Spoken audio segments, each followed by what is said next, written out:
I have to say my stock portfolio is not too happy with with the uncertainty overall. Exactly. Yes, absolutely. Remember, you're not worried about short-term Well, valuation. no. You're here for the That's long run. not about a company. It's about my stock portfolio. I saw it in the morning. I'm going to see it in the night. Yeah.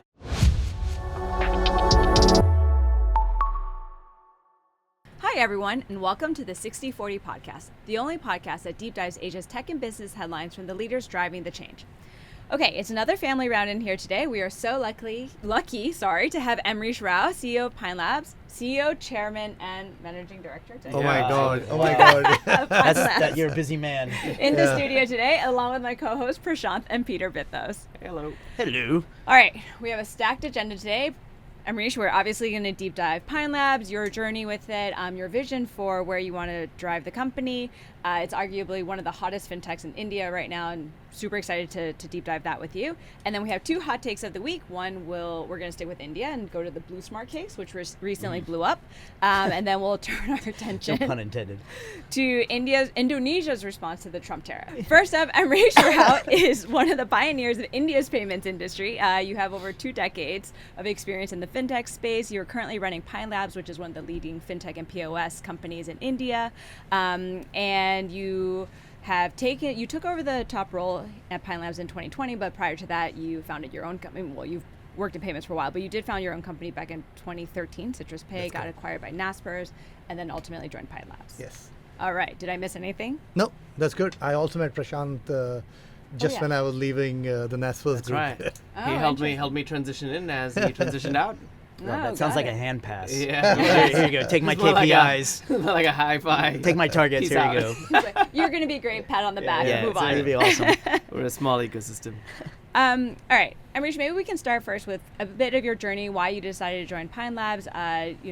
Like we said, you started Citrus Pay. It was acquired. I think it was acquired for $150 million. So I'm going to guess that you were sitting pretty well financially, and Naspers was quite a cushy role. So what motivated you to get back into the operational side and really try to take Pine Labs to the next level?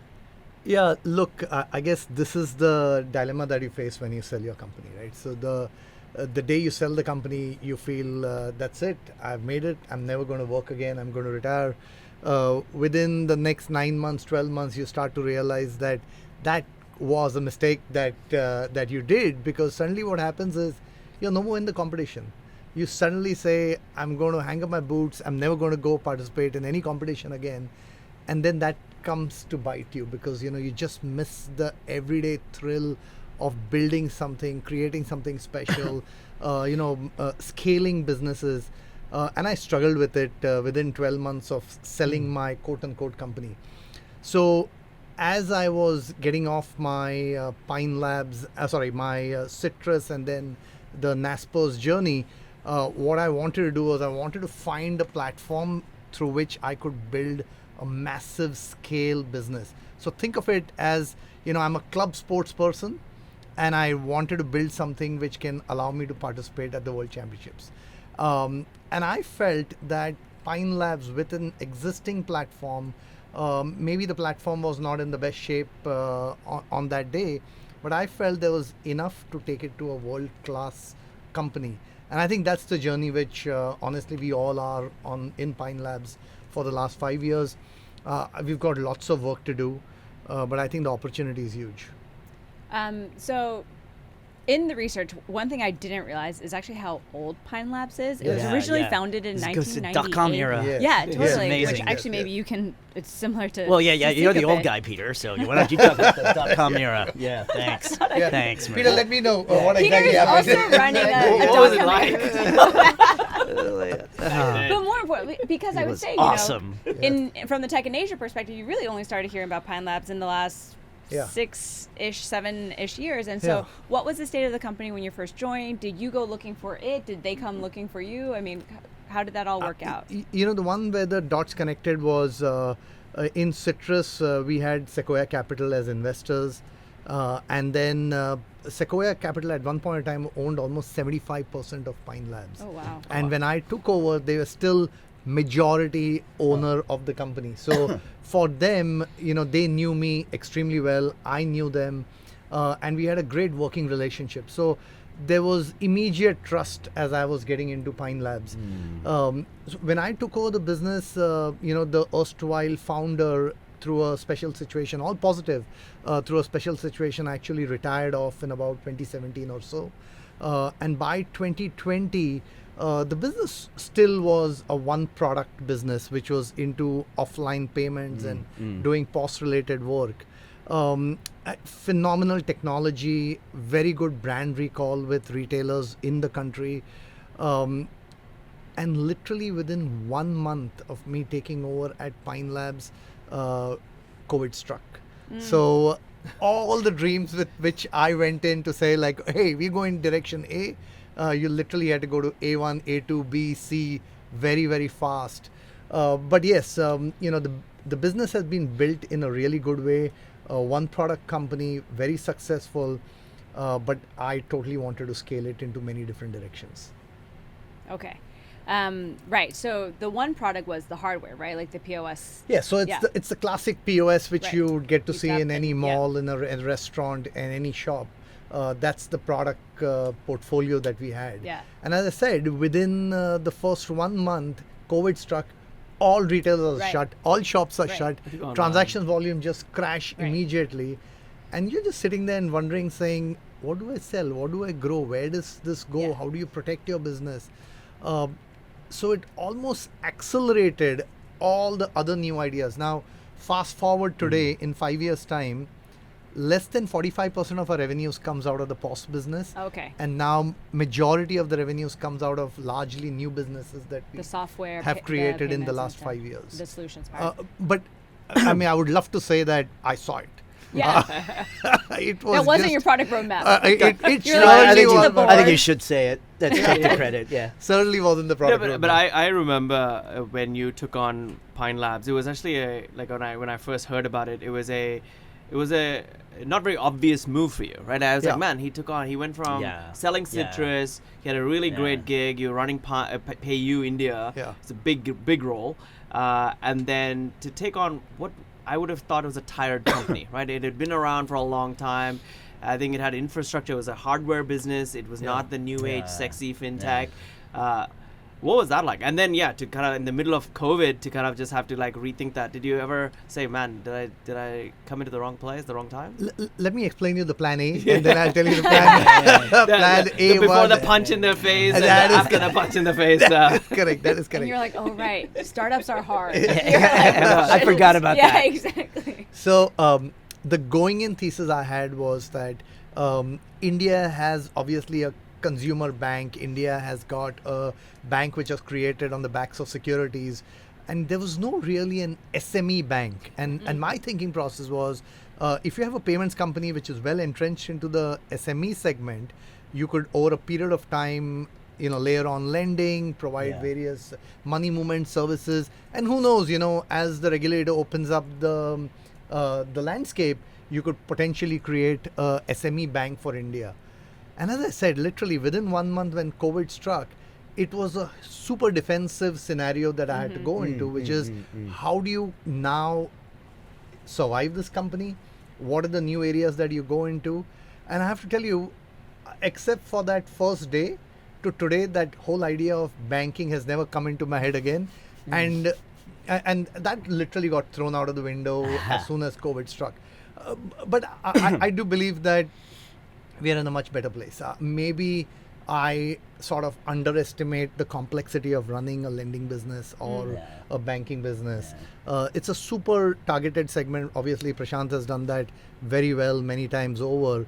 I was much more comfortable in leading a tech company purely focused on delivering value through the tech products that we create. So I feel we are in a comfortable place right now. Who knows, maybe we would have been the biggest bank.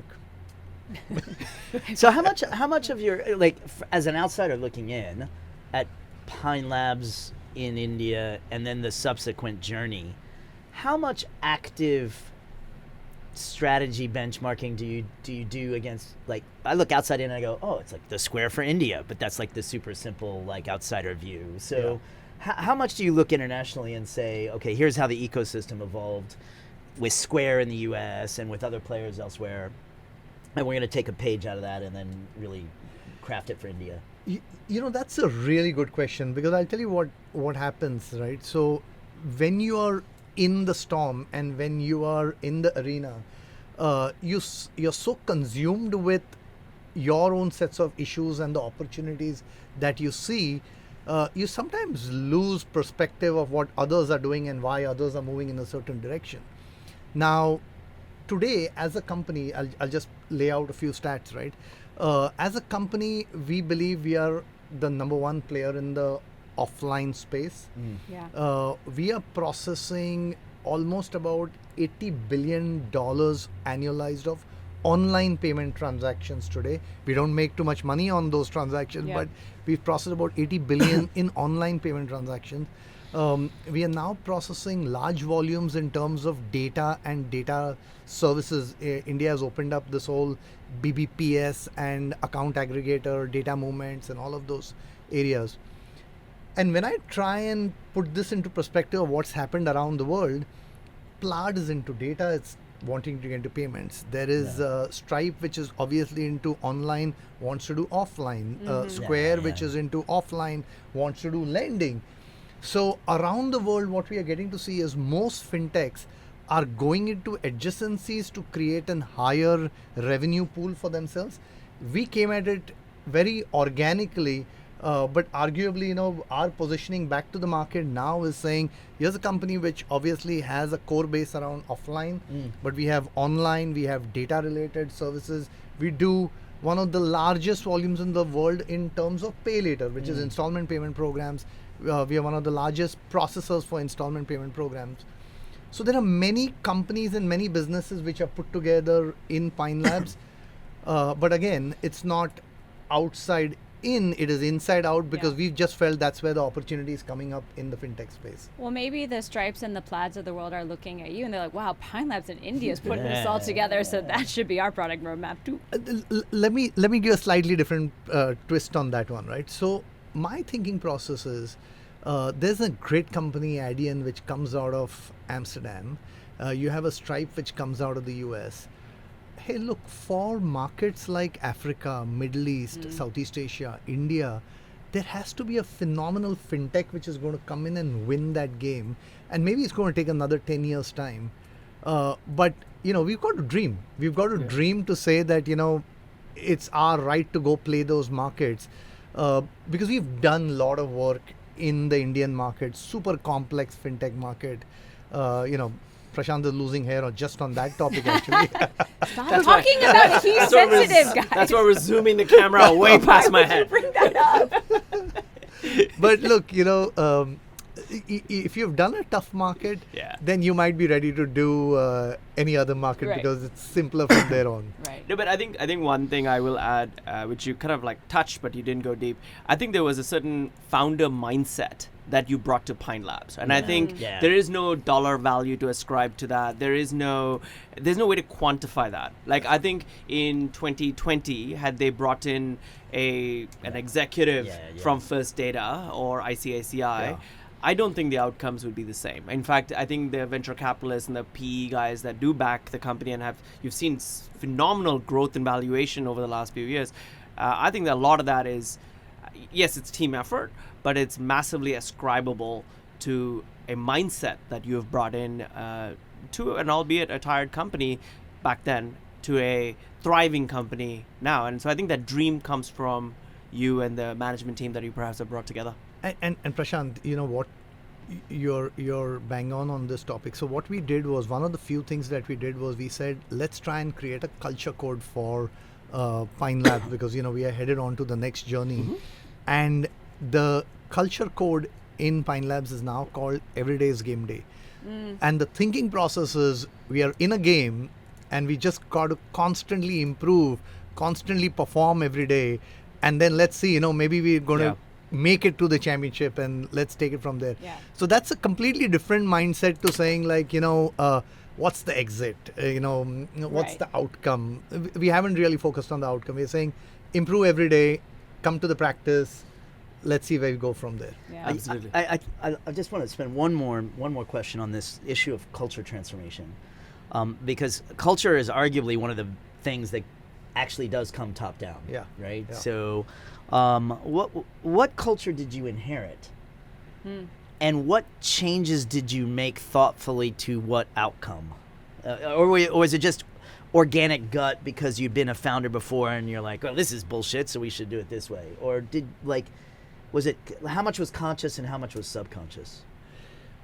So what happens in a company which has been around for a really long time, the whole conversation around exit and employee monetization on their stock starts to happen every day. So every day you're coming into office and saying, oh, when is the exit? How am I going to make money?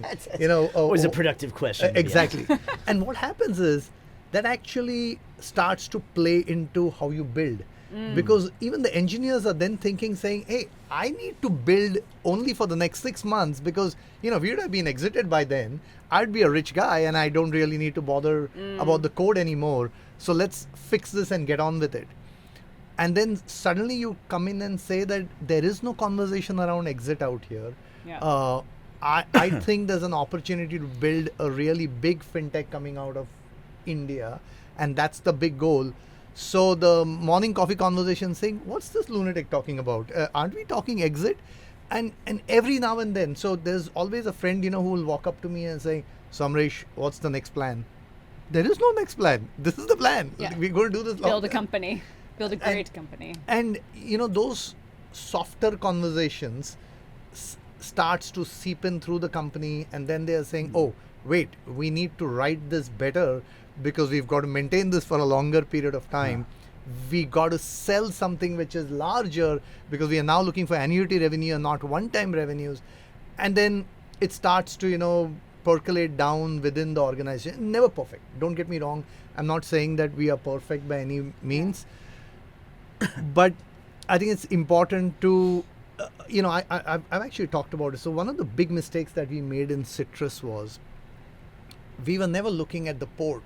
We were always looking at the water around us, and we could see the sharks, and we could see the, the dangerous, Currents in the currents storms, in the storm, all of those. Instead, if you would have been looking at the port, we would have never sold citrus. Oh, But we spent too much time looking at immediate issues around us, and then the exit seemed to be like a great idea. So one of the things which I told myself was saying, I'm going to constantly believe saying, this can be solved. This will get solved. I can see where we are headed. Yeah. And that was a big change between the citrus journey to the journey that we are on right now. And I think I'll add there. I think that's one of the realizations I had as well, which is I think the best and the worst day of a founder's life is the day of the exit. Yeah. Right?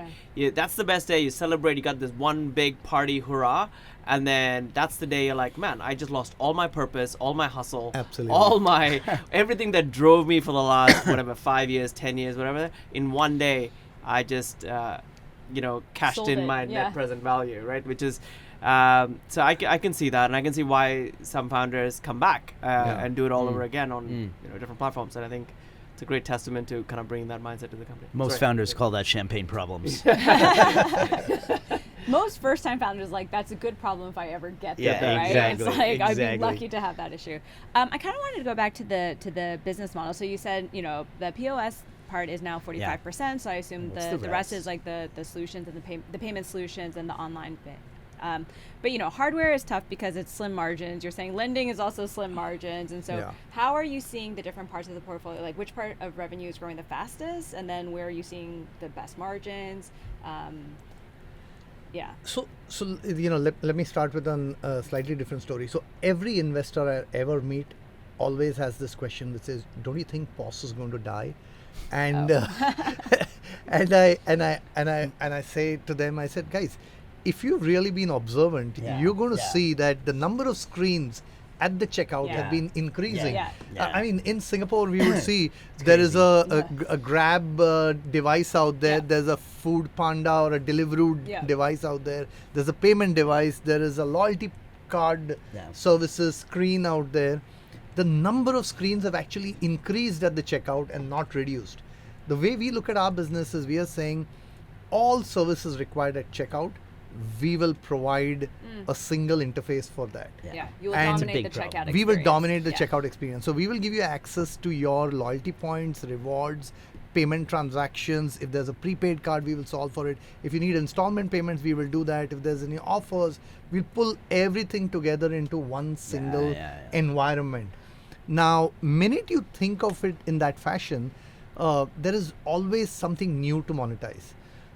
And hence hardware almost becomes irrelevant. So we had these calculator-like black POS devices a few years back, and then you have now these Android beautiful devices which have come along. But hey, look, going forward, it's just going to look like a Samsung Tab, which is going to be there, Like a but it's tablet. consolidating all the various services, and it's the software which brings it together, which is going to deliver value. And that's the journey that we have on. How now. much of this? So I have a idea on this because as just a consumer, it feels like the best thing to ever happen to POS machines and the worst thing to ever happen to the ecosystem is Apple Pay and Android Pay. Yeah. Because I want to take out my phone and just tap. Yeah. I don't have to scan a QR code. I don't have to type in the amount. Correct. I can just go ding. And you need a physical device for that. There's That's no correct. way around that. That's You need a correct. physical device That for is that to correct. happen.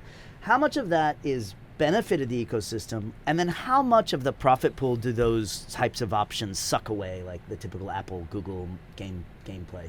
See, what an Apple Pay is doing is Apple Pay is replacing your plastic card Yeah. out there, and that transaction, the value on that transaction pretty much remains the same, and I don't think so that's affecting people like us at all. What is important for us is convincing the merchant and convincing the consumer that they want different options at the checkout. I'll give you one statistic. More than 50% of all Apple products sold in India today are on installment payments. And so installment payments has now become a way of life.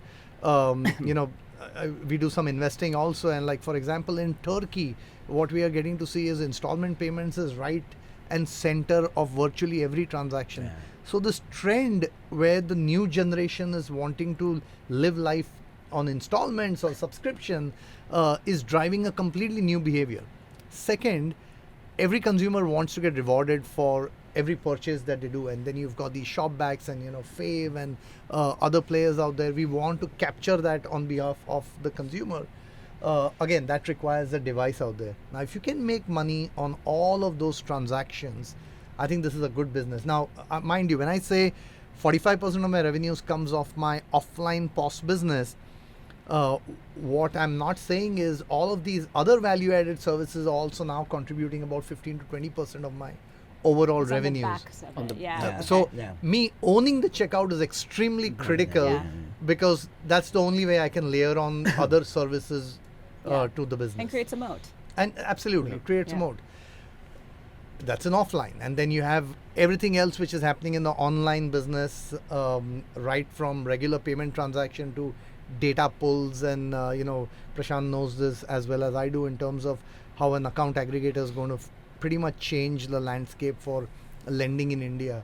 All of those areas we are investing heavily. All right. And I saw based off of March last year that y'all were not profitable as of yet. Yes. How's that going? And Yeah. what is it like trying to bring a company that's so scaled to profitability? Yeah, so first of all, for the longest time we have been EBITDA positive. Okay. Now, between the EBITDA and the EBIT line, there are a few things which come in there. Oops, like all the tech. Exactly.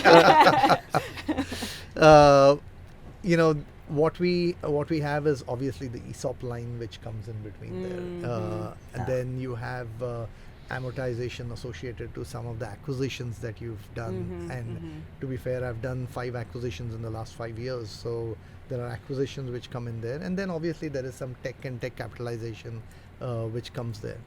At an EBITDA level, as I said, we've been profitable for a long period of time. There are these other components which are becoming critical as we go forward. I'll make a comment.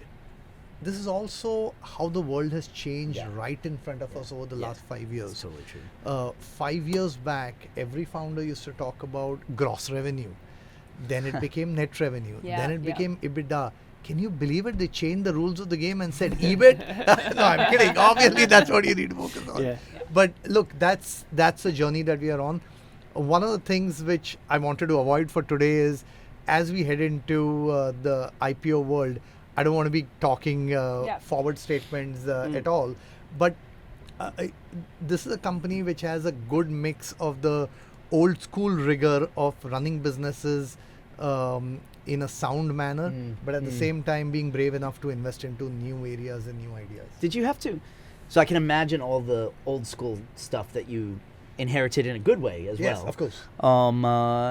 Did you have to bring new people in to help get the new thinking going, or was there cultural unlocks that you were able to achieve so that the existing teams started thinking differently? And was there like voluntary or involuntary turnover as you started implementing some of your changes? Coincidentally, and again, Prashant doesn't know this, but I was talking about him in the morning to another co-founder. What they don't tell you before you get into entrepreneurship is, if your business gets to scale, and my business is at scale, I would want to believe that 20% of my time is associated to hiring, performance management, getting the people in the right spot, getting the right folks on the bus. I would say 20 or 25%. And every time you feel like, I've sorted, something else comes up. And it's just a non-stop exercise.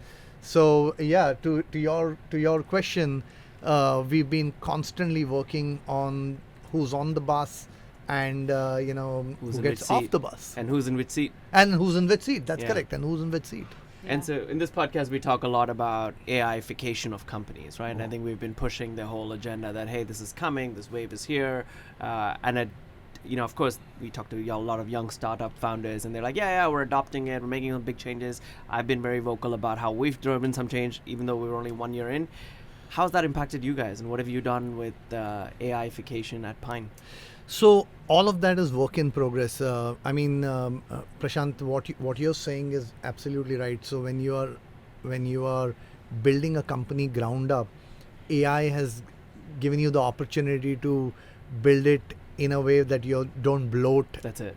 In all corners, right? Yeah. So in our company, we are doing the other way around. We obviously are a company which was built for being in the field, addressing all questions in the old traditional way. But adoption to AI is something that we are absolutely accelerating. The good news out there is, and people don't talk about it, was in the case of Pine Labs, for historical reason, we had some of the smartest brains in the company on the technology side. And when I say smartest brains, we are just blessed that these are people who understand math extremely well. And what most people don't realize is AI is not an emotional problem, or is not it's not a philosophical question. It's a damn tough math problem. If you have team which can solve for those algos and solve for that math, solve for those models, I think you're going to come out okay. We have all the ingredients to be able to do that. Yeah. Awesome. I really just love the conversation about the culture and taking the business that you had and injecting new thinking on top of it, and how you are very thoughtful about your time. Do you find on your second go round you're more programmatic about your time, and you're saying no to more things and yes to things more actively? How are you different this time around than your first time around? So I think the biggest change which has happened is you're looking at everything from a input metric standpoint. You're not looking at it from an output metric standpoint. So for example, every financials related question is getting answered at a quality of the product and quality of the product market fit. And this time what I'm not doing is I'm not sweating over what the output is going to look like, but I am panicking over, product is not fitting, the market feedback is not good, people are not transacting more. I'll give you one example. As I said, at the checkout, in the offline world, there was a product that we had come up to sell insurance around every purchase that you do. It's just not taken off. For whatever reason, it's not taken off. But when that product was not taking off and transactions were not coming through, I knew 9 months later, I'm going to miss my financials and miss my projections because that insurance revenue which I had planned for is just not going to arrive. And I'm sort of panicking over the product market fit today rather than, panicking, I missed this quarter's numbers. So you're moving like upstream in the problem solving process and That's getting correct. a lot more strategic and root causing. And so when you listen to a Bezos saying this quarter was fixed 3 years back, at a certain point you say, what are you talking about? That cannot be true. That's just bullshit, right? But when you run your business at a input metric level, you can definitely say that I know what's going to happen 3 quarters down the road because I can see what the product is behaving and how it's going today. Now, by the way, I'm making this up. My thinking process now is that the best founders and CEO make that period longer, and if they can see this longer, they know their business is going to be. You look at this, right? Yesterday, I think it was Spotify, right? Spotify came in with 15% growth. Netflix is coming up with significant double-digit growth even now. Yeah. I can assure you that was set in place 18 months back. Right. And this is where the results are now coming through. Yeah. Because that is being strategic as opposed to reacting to what's around you. That's correct. And to your earlier point, that's looking at the port as opposed to all the sharks or whatever. And actually, it ties back to how you talk to your people, right? You basically say, hey, look, don't think about your immediate exits. Think long. And I think one of the things I keep telling my team is, look, make decisions as if you're still going to be here 5 years from now or 10 years from now. And if you say that, and I always say this, I'm going to try my darnest to make sure you're here 5 years from now. So you either bet against me, or if you're betting with me, then plan as if you're going to, or build like you're going to build as if you're going to have to continue to own this 5 years out. So, and I think how we build also changes very differently. And then actually you do invest very deeply in getting that product market fit right, versus there's this word in India that gets thrown around called jugaad, which is like, which actually translates loosely to hustle. But it's one thing to hustle and one thing to just duct tape everything, and then the whole thing comes apart on the day of the exit. Of, like, technical debt a lot of technical debt, a lot of Yeah. product debt, a lot of like, and I'm sure sometimes we make up these worlds and then we have to live in them, right? Because then you're like you have to really believe that this is your reality. But I think if you can convince your staff that you're going to be here for 5 years, that it's worth doing and building deep, and that 5 years out, there is a significant outcome where we not only own the little India financial ecosystem, but for the whole region, then I think you got something magical. I think that's the journey you're on, and I think that's very impressive. Very, very good point that you make around this whole piece around jugaad and then build to last. There are, two ways to, build businesses. And then bridge them, So Amrish, it's being reported that Pine Labs is gearing up for IPO later this year. No forward-looking statements. We will abide. However, I would say, based off of the reports, this is the first time we're meeting, but based on the report, it's been like a few years in progress, and I think the IPO journey has taken a few different twists and turns. So, can you maybe share a bit more about like what you guys were, what your plan A was, and it sounds like it's going to be NSE later this year, and why are you confident that this is the right move for Pine Labs now?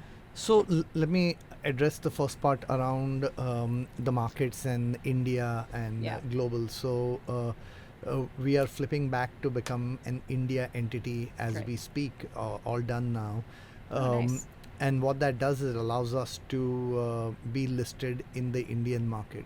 Now, the other choice obviously is then to go list in the US and the US markets.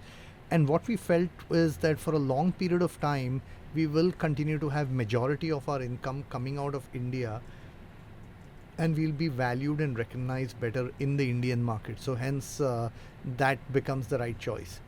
Now comes to the other part which says what to expect through the IPO. Look, we don't know. I don't know. For sure, I don't know. I think one thing which I do know is the only benchmark that we are going to be held against is what have we committed and how we perform to those commitments that we have made. And hence, what's the timing of the IPO? How do you perform as a stock price? I really have spent like less than 1% of my time thinking about all of that. Yeah. It still really is that, do I feel comfortable with where the business is, and the business can deliver quarter after quarter for some period of time. I can tell you confidently that we are feeling good, but are we feeling 100% sure we're never going to have anything which is going to be a hiccup? No, and I think we'll face it when we get there. I think one topic which is very important is we build the company on a certain set of ethics and have a certain governance standards. And we feel confident that a company of this kind, when it comes, from the startup world to being a listed company, we will do enough to be one of the shining lights in terms of how governance and how a company should be run. We'll do well on that factor for sure. Now, obviously, delivering value to our customers is something that we've been doing for a long period of time. How much strategic thinking do you do without disclosing the details? If you want to disclose, that's great. But, I kind of sit back, and again, this is the outsider looking in, and go, oh, is it IPO? Or is Paytm going to step up and buy, and do a strategic acquisition? And that actually is, you get a 1 + 1 = 3, and it's, you end up with even better outcomes, right? So how much time do you spend saying, okay, actually it's not about the IPO, but it's about creating optionality with strategics and grooming those discussions? Yeah, no, again, that's not something which I spend time on. I think what I do spend a lot of time on is what's the right next step to create scale in the business. And in that journey, all options are on the table, always. And hence, what is the right next move for you to take this business forward? That's super critical to us. Now, again, luckily till now, it's largely been about us being acquiring another company. One of the things very interesting was when in my first startup, Citrus was acquired by Naspers, but I was then made the CEO of Naspers FinTech. So it was a very interesting one where my company was acquired, but I was made the CEO of the combined entity. Yeah. So it doesn't really matter about how this works out, as long as the journey continues for a longer period of time. But right now, I think we are 200% focused on taking this company to an IPO. And then, obviously, very turbulent year for markets Yes. across Yeah. the board. Yes. Yeah. It goes without saying. Does that factor into your IPO Of plans? course. Okay. I mean, look, you'd be lying. You'd be lying to say that it's not going to You're like, I'm affect good. it. My company fundamentals are great. I'll okay, be fine. exactly. Yeah. Come on, you'd be absolutely Investor lying. sentiment is- Yeah, but again, if you understood my thinking process and my theme to this whole piece is saying it's out there. We don't need to Right. hurry about it. We don't need to have sleepless nights over this topic. When we get closer to the date, we will know how this is all playing out. Yeah. In the meantime, you have a job to do. Yeah. So let's continue to do that. And the way you felt when you sold Citrus, do you feel like you're going to have that similar feeling when you IPO? No.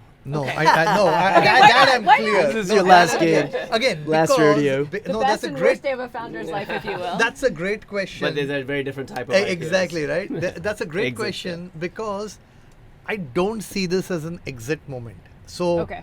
far from it, even at a personal level, in terms of my own that makes shareholding sense. in the company, I'm not at all thinking of this as an exit moment. I'm just seeing this as a equity-based milestone Yeah. within Yeah. the company and the company's journey. It's like a fundraising round. It's Ish. it's a fundraising round. It's creating a market for the stock, Right. being able to value the stock appropriately. I think that's the way I see it. So I don't see this as an exit moment, and that's just the way I want to go into this whole IPO. But you're right. If you see this as an exit moment, Yeah. all the questions that you asked before become very, very pertinent, which is like, oh, how are you going to get valued? What are the multiples that you're going to work off, and so on and so forth. Just not spend too much time on that. All right. Yeah, an IPO is actually just getting to the starting line. Right? Correct. It's, Yeah. typically an exit of a company when you get bought by someone else is Right. viewed by a founder as an exit line. But though you did become the head of Yeah. Nasper's fintech, and Yeah. that could be also be perceived as a starting point. But all right. All right. Anything else on Pine Labs?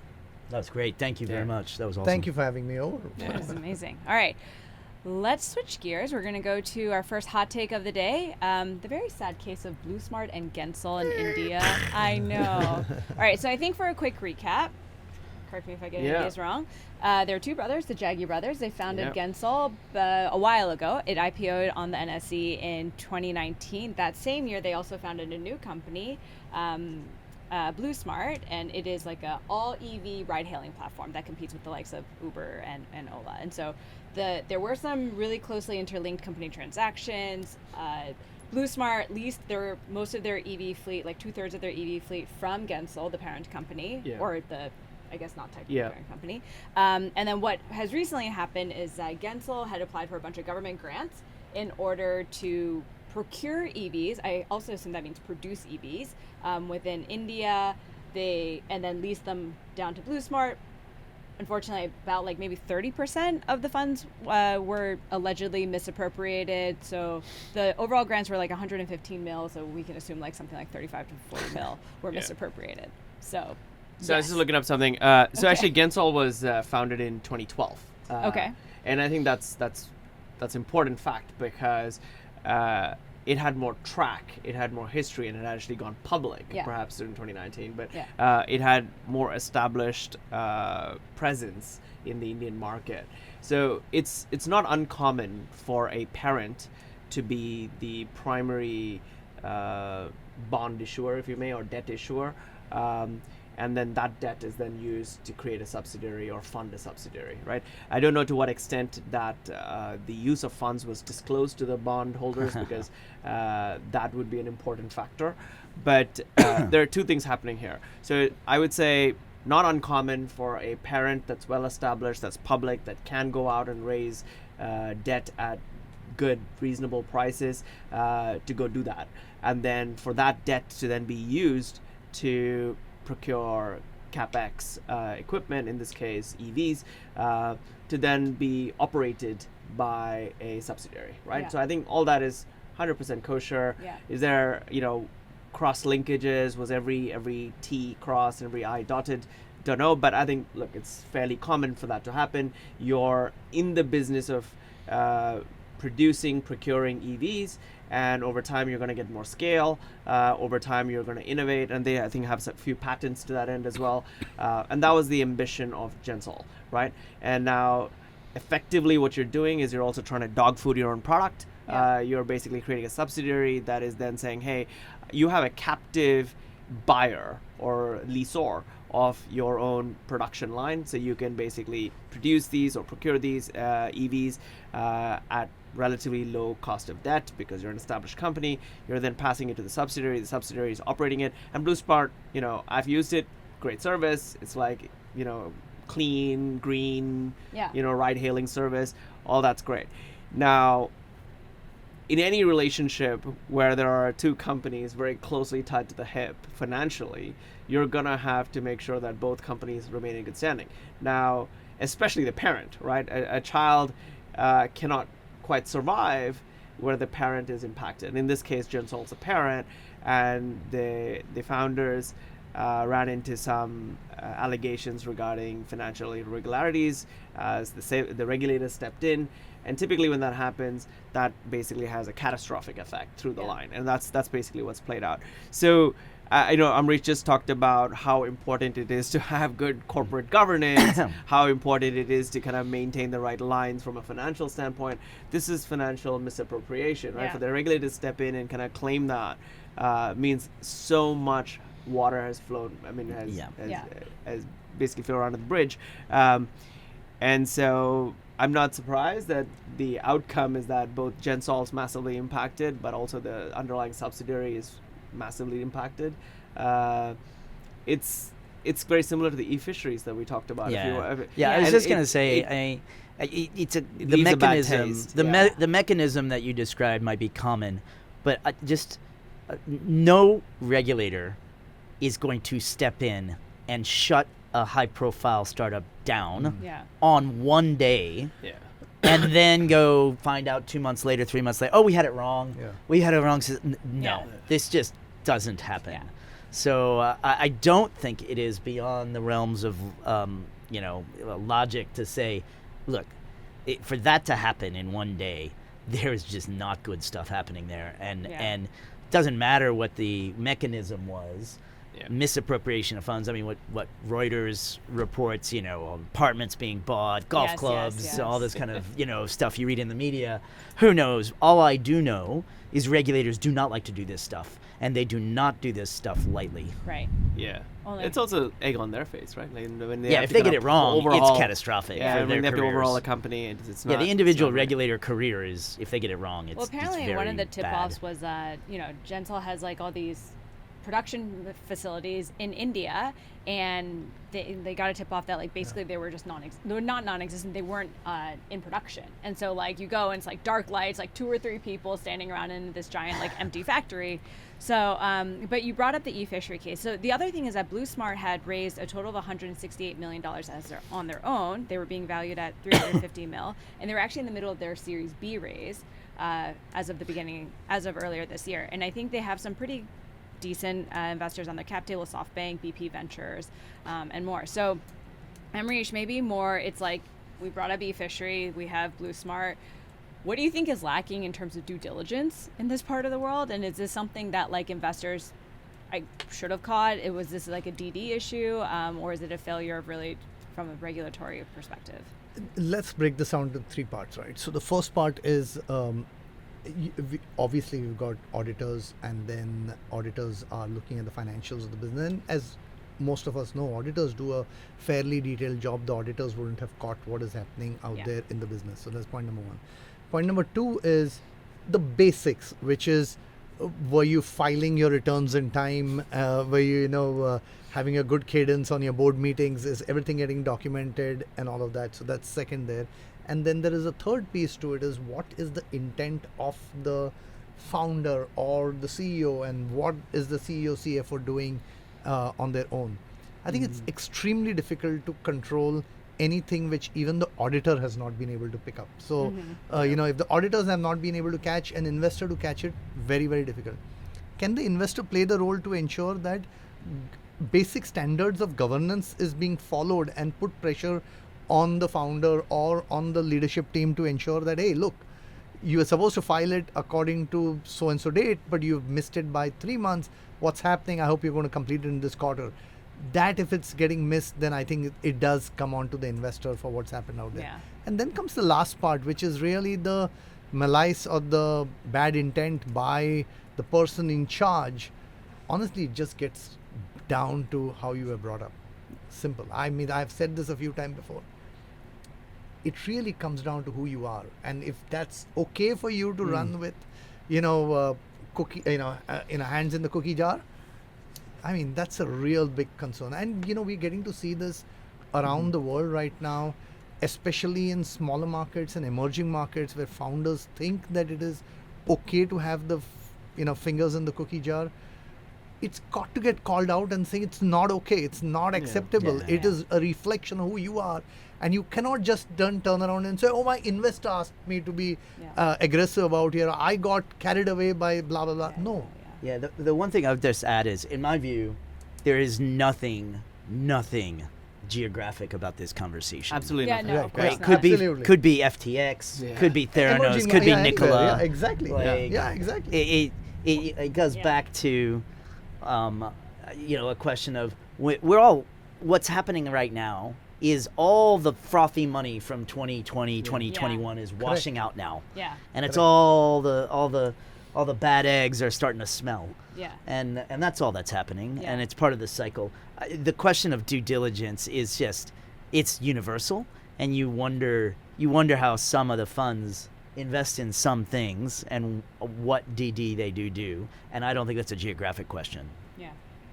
Yeah, it feels like the fraud kind of falls out into two big categories. One is you're making up business numbers, which Yeah. is like a Theranos and e-fishery, right? Yeah. Whether or The not you fake have it till you make it. Yeah, mindset. exactly. Yeah. Just to get to the next Yeah. term sheet or whatever. And then one is like the more personal fraud, Yeah. which is like you're actually embezzling company money The for your own FTX, personal the account. Yeah, the whatever, yeah. FTX. And by the way, I think we work too. the fake it to make it is in every founder, to be honest, and we have to, right? Yeah. Because Yeah. like we can't tell Yeah. the difference between what's manifested in our head and what's manifested in reality. Now, how far you take that Yeah. determines where, whether you've crossed a line Yeah. or not, Yeah. right? Yeah. Like we have to, and Amrish has been in these shoes, and I've been in these shoes many times. We have to believe that A, we're gonna Yeah. survive, B, we're gonna make it. Yeah. That yet another regulatory or financial or whatever blow is not gonna be the end of the world. Because if we believe that even for a second, we would fail to exist. And Yeah. and we're very transparent, right? With the same passion and gusto that we bring our employees and our investors in, if we for a second kind of slip on believing what Yeah. we truly believe, Yeah. then it's over because it'll just go dark, right? Yeah. So we all have a little bit of fake it to make it, and my wife and I have this big argument. She's like, no, you absolutely cannot have that.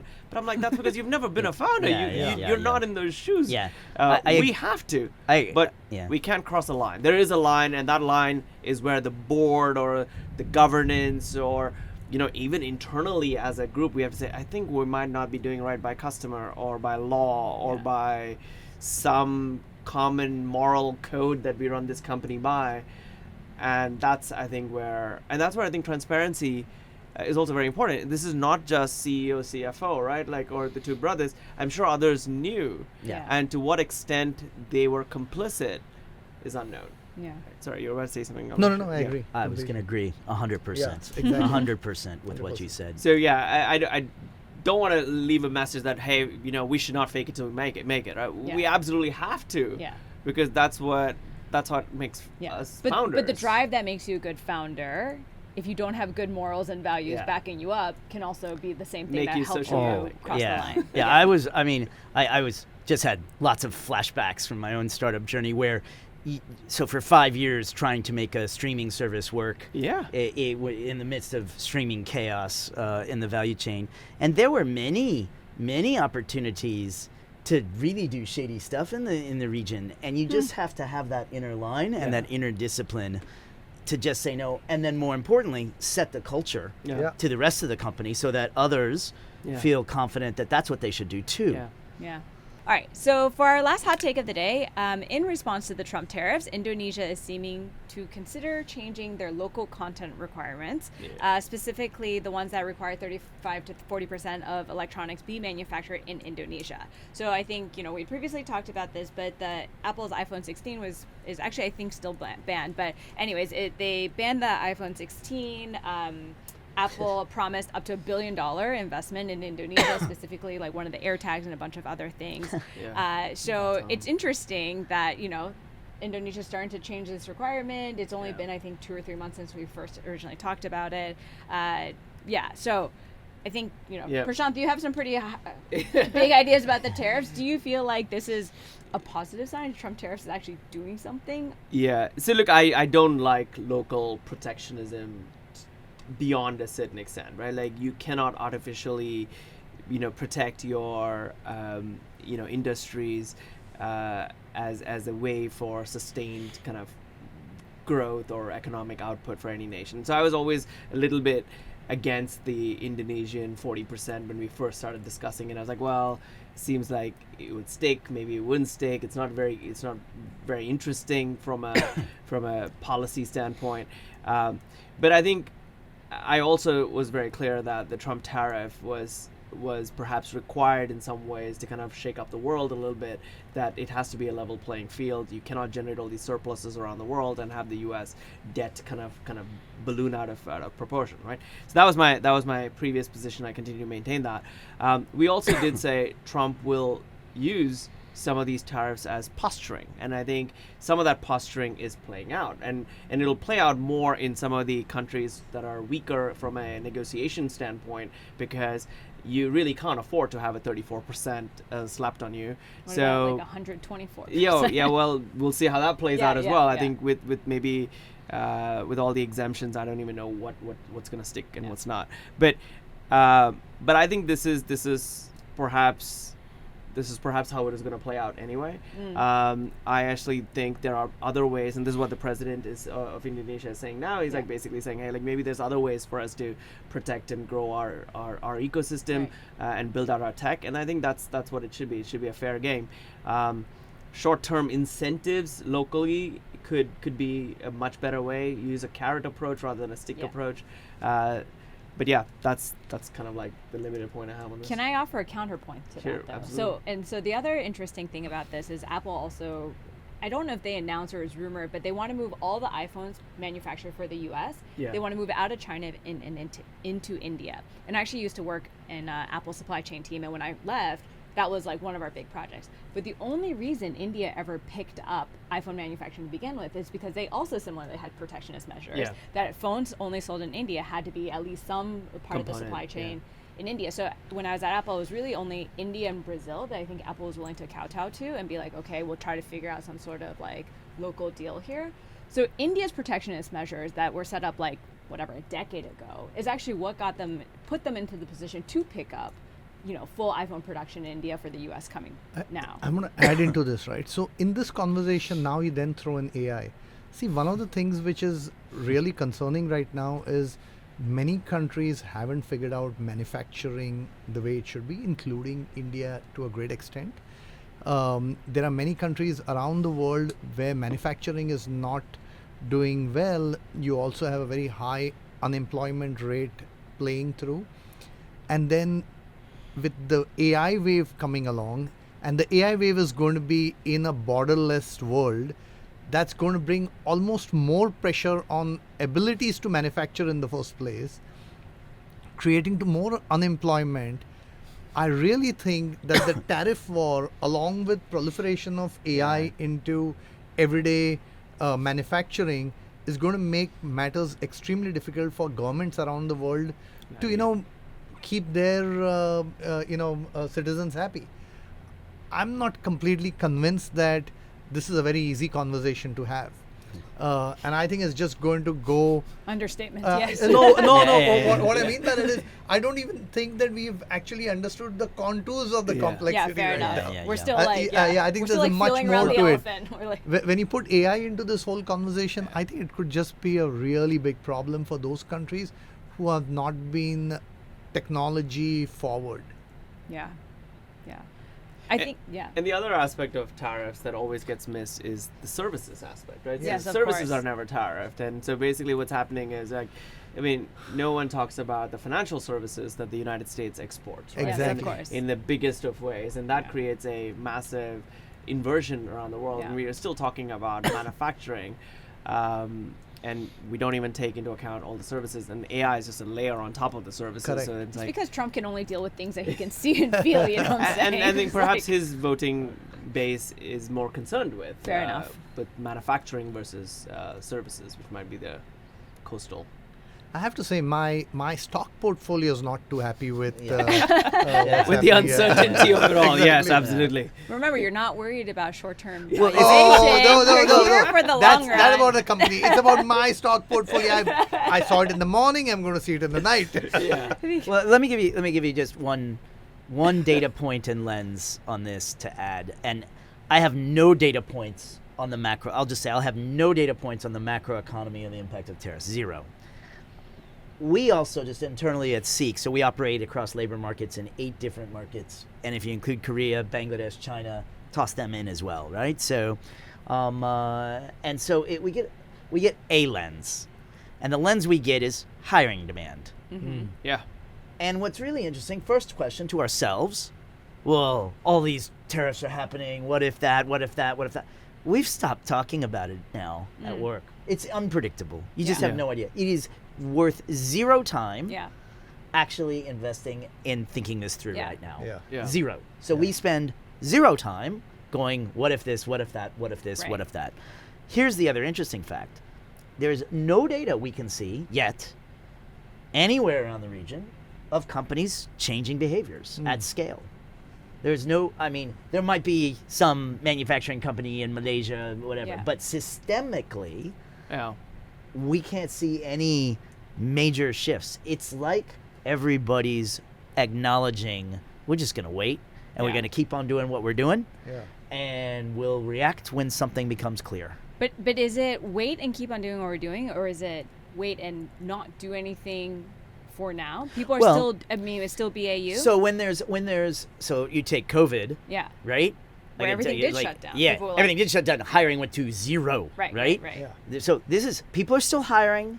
People are still out there recruiting for jobs. They're recruiting for new roles, right? So now it's not growing, and I think the upside potential for the rest of the year went bye-bye. Yeah. But it's not clear that anything's systemic yet. Yeah, there's anything. And then as a company, are you all changing your spending?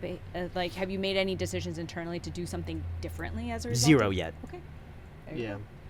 And I think most companies are in that position, unless you're a very specific exporter in Vietnam or whatever, right? Fair enough. But systemically across the economy, hard to pick right now.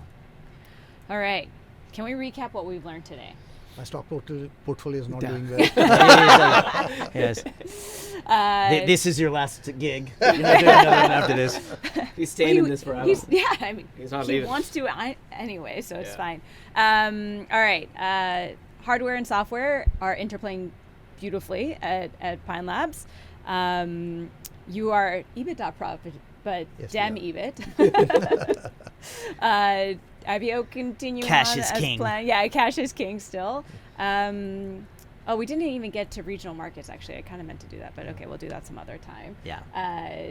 Founder mentality and mode is, is super critical. Amrish's biggest contribution to Pine over the last Absolutely. 5 years, I think. Well, let's 4 just years. see what he contributes in the next Yeah. 2 or 3 years, and then we'll do the report card.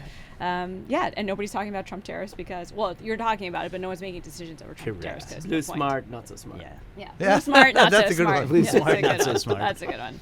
Peter? Yes. Can you end us with Yes. poem? Well, like, two things for all our listeners out there who've been eagerly waiting. Actually, my suspicion is that those listeners still waiting are just waiting for the poem at this point, Probably. right? Oh my So, God. Yeah, probably. so now, this is episode 4. 5. 5. Well, I missed one. Yes. So, so I mean that doesn't That's really not how count. it works. It's really, it doesn't count, right? We still count that as a so I've done a haiku. I've done a limerick. I've done a Shakespearean sonnet, and based on my extensive market research, basically looking at the reactions of my peers here, the limerick is the winner. So I'm gonna go with a limerick. I'm going to talk about something that is hot off the press in the world of AI that I found super fascinating. I want to share with our audience and you guys here today. So I'm sure you all read the journal Nature every month when it comes out. Yep. Yeah. So April 9th edition of Nature, a team out of Google R&D published a very interesting article on AI developments. And of course, like any good article in Nature, it's very boring. It's called Towards Conversational Diagnostic Artificial Intelligence. Very boring, but it's super interesting. And if you like AI and you want to geek out on a cool paper, I really recommend it. So what they did is this group of researchers banded up with a bunch of doctors and practitioners. They have been developing Amy. Amy is a large language model specifically trained for diagnostic and interacting with patients. And they have done a double-blind randomized study with Amy against 20 primary care physicians and various specialist physicians and patient actors, measuring 32 different axes of performance. And they did it across Canada, United Kingdom, and India. And they used patients and doctors, and neither one knew who was real and who was not. And then they rated and scored the results. And the results are fascinating. There's some amazing charts in the paper, but let me just kind of go through it. So this is how Amy performed against all the real doctors. So those 32 factors were then grouped into 6 buckets. On escalation recommendations, should you go see a specialist, right? This is general practitioner cases, right? they performed exactly the same. Exactly the same, the doctor and the AI. On the management plan presented, AI crushed the doctors. Top 3 accuracy, AI was better. Patient confidence in care, AI was better. Wow. Perceived openness and honesty, AI was a little bit better. Empathy, very important, especially in general Medicine, practitioner.